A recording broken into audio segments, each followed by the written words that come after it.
श्री शिवाय नमस्तुभ्यम। साथियों, आज की इस वीडियो में हम पूज्य गुरुदेव के द्वारा बताए गए मासिक शिवरात्रि के बहुत ही विशेष उपाय के बारे में विस्तार से समझेंगे। अतः इस पूरे वीडियो को आप अंत तक धैर्य से देखिएगा, तभी आप इन उपायों को तथा इसके महत्व को समझ सकेंगे और किसी भी प्रकार की त्रुटि करने से बच सकेंगे।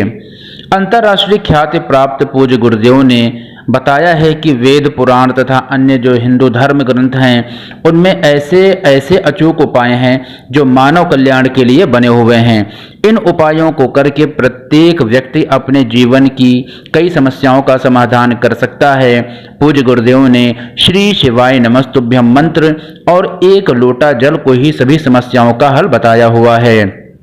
और पूज्य गुरुदेव कहते हैं कि हिंदू धर्म शास्त्रों के अनुसार श्रावण के सोमवार, प्रत्येक प्रदोष, शिवरात्रि और महाशिवरात्रि की तिथियां अर्थात जो वार्षिक महाशिवरात्रि है, इन तिथियों को बताया है कि भगवान भोलेनाथ को शीघ्र ही प्रसन्न करने के लिए तथा अपनी सभी प्रकार की मनोकामनाओं की पूर्ति करने के लिए इन तिथियों के दिन आपको बहुत ही जो विशेष उपाय हैं उनके बारे में बताया गया है। अतः इन उपायों को आप बहुत ही सावधानी पूर्वक सुनिएगा ताकि आप इन उपायों से जुड़ी सभी छोटी बड़ी बातों को समझ सकें और आपसे कोई गलती ना हो पाए।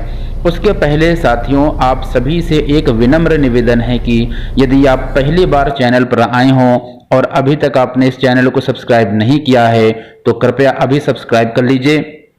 वीडियो को लाइक करके कमेंट बॉक्स में श्री शिवाय नमस्तुभ्यम लिखना मत भूलिएगा। देखिए, जिन उपायों की इस वीडियो में चर्चा करेंगे वे सभी उपाय आप किसी भी मासिक शिवरात्रि को कर सकते हैं। पूज्य गुरुदेव के अनुसार प्रत्येक वर्ष में एक महाशिवरात्रि और प्रत्येक महीने में प्रत्येक माह में एक मासिक शिवरात्रि पड़ती है। तो ये सभी उपाय आप किसी भी मासिक शिवरात्रि को कर सकते हैं। यदि आप इन शिवरात्रियों में व्रत धारण कर सकें तो अति श्रेष्ठकर होता है, किंतु पूज्य गुरुदेव ने बताया है कि यदि आप मासिक शिवरात्रि का व्रत धारण करना चाहते हैं तो आपको महाशिवरात्रि अर्थात वार्षिक शिवरात्रि से ही यह व्रत प्रारंभ करना चाहिए। आइए पहले इस उपाय के संबंध में जान लेते हैं कि पहला उपाय आपको कैसे करना है। तो आपको क्या करना है कि जो मासिक शिवरात्रि के दिन आपको शिवालय चले जाना है और पवित्र शिवलिंग के समक्ष खड़े होकर के आपको अपनी मनोकामना करते हुए कुंदकेश्वर महादेव का स्मरण करते हुए, किनका स्मरण करते हुए? कुंदकेश्वर महादेव, इनका महादेव का स्मरण करते हुए आपको अपने मन की जो भी मनोकामना है उसकी प्रार्थना आपको महादेव से कर लेनी है। और फिर देवाधिदेव महादेव की शिवलिंग तथा देवाधिदेव महादेव की शिवलिंग के ऊपर जो जलाधारी है, जिन्हें शिव जी की 5 पुत्रियां कहा जाता है, इन 5 पुत्रियों से जो जलाधारी बनी है और जो शिवलिंग है, इनका आपको सफेद रंग के फूलों से श्रृंगार कर देना चाहिए तथा लगातार महादेव का स्मरण करते रहना चाहिए। पूज्य गुरुदेव कहते हैं कि ये उपाय तीव्र फल प्रदान करने वाला है। आपकी कैसी भी मनोकामना हो वो शीघ्र ही पूरी हो जाएगी। पूज्य गुरुदेव कहते हैं कि अगर आपका व्यापार मंदा चल रहा है या व्यापार में किसी न किसी प्रकार की अड़चन आ रही है और आपका व्यापार सुचारू रूप से चल नहीं पा रहा है तो आपको मासिक शिवरात्रि के दिन एक धतूरा ले लेना है। मैंने आपको क्या बताया? जो कांटेदार फल होता है धतूरा हरे रंग का, आपको वह एक धतूरा ले लेना है और उसके साथ ही आपको ले लेनी है हल्दी पाउडर।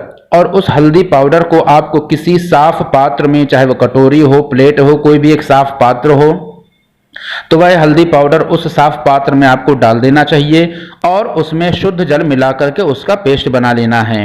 अब ये जो हल्दी का पेस्ट आपने बनाया है, इस हल्दी के पेस्ट में आपको जो पूरा धतूरा है उसको इस तरह से डुबो देना है जिससे कि जो संपूर्ण हल्दी का पेस्ट है वह पूरे धतूरे पर अच्छी तरह से लग सके।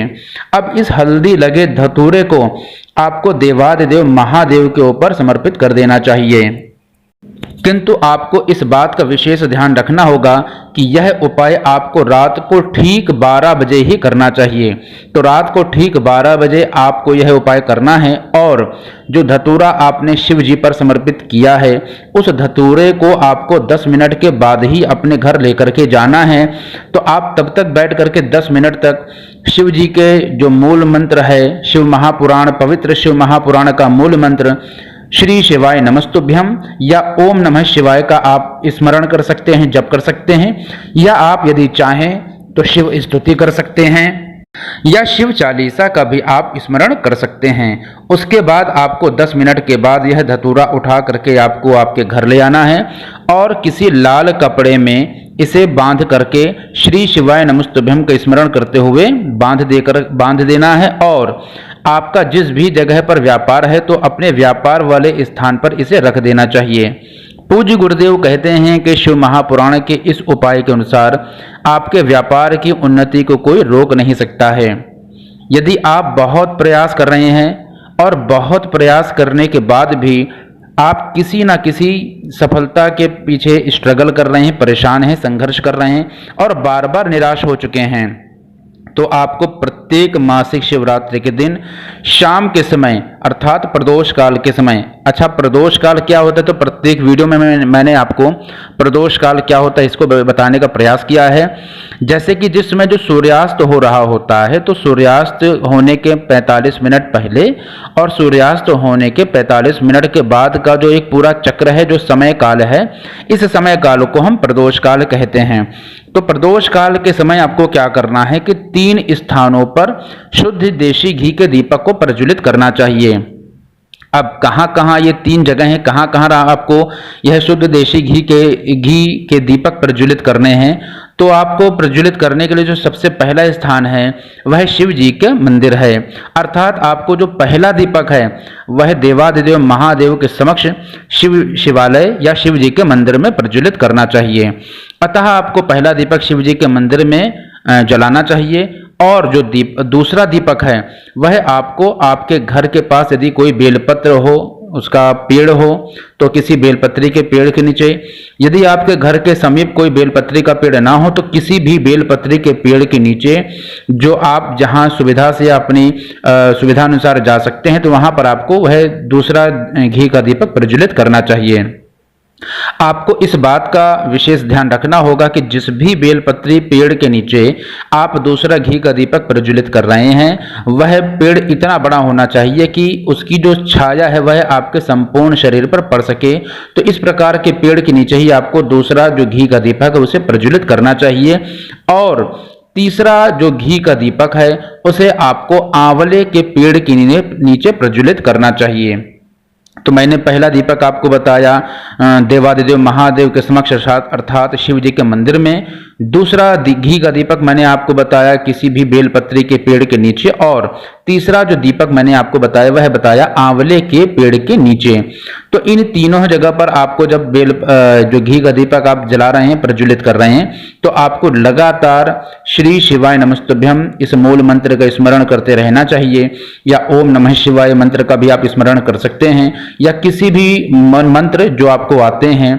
जैसे यदि आप बेलपत्री के पेड़ के नीचे और आंवले के वृक्ष के नीचे जब आप घी का दीपक प्रज्वलित कर रहे हैं तो कर्पूर गौरम करुणावतारम संसार सारम भुजगेंद्रहारम सदा वसंतम हृदयारविंदे भवम भवानी सहितम नमामि, इस मंत्र का भी आपको स्मरण कर लेना चाहिए। यह मंत्र शिव और शक्ति दोनों के लिए, अर्थात गौरी श्री गौरी शंकर जी का यह मंत्र, जिसके अंतर्गत आप शिव शंभु भोलेनाथ और माता पार्वती का आपने स्मरण किया है।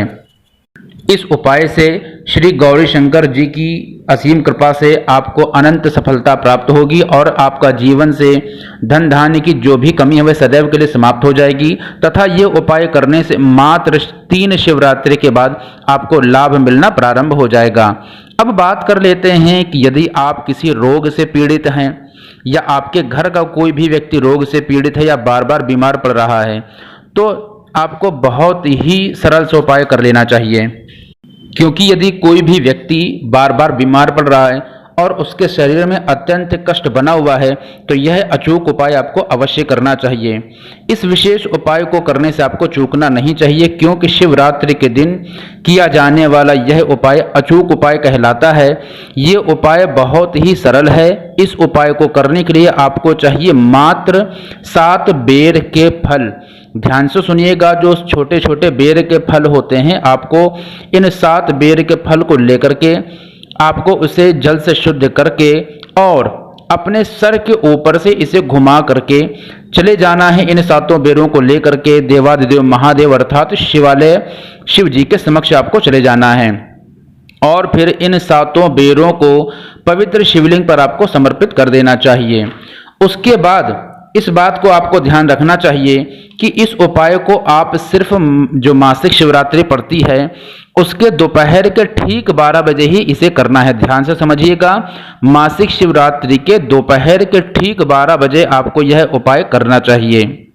इस उपाय को करते समय आपको महादेव का स्मरण लगातार करना चाहिए। आप यदि चाहें तो महादेव के महामृत्युंजय मंत्र ओम हौम जूम सह ओम भूर्भुवस्वः ओम त्रयंबकम यजामहे सुगंधिम पुष्टिवर्धनम उर्वारुकमेव बंधनान् मृत्योर्मोक्षे अमामृतात्। ओम स्वः भुवः भुः ओम सह जूम हौम ओम। इस मंत्र का भी आप जप कर सकते हैं, क्योंकि यह बहुत ही शक्तिशाली मंत्र है। इस मंत्र का मात्र उच्चारण करने से ही शरीर के तमाम कष्टों से मुक्ति मिल जाती है।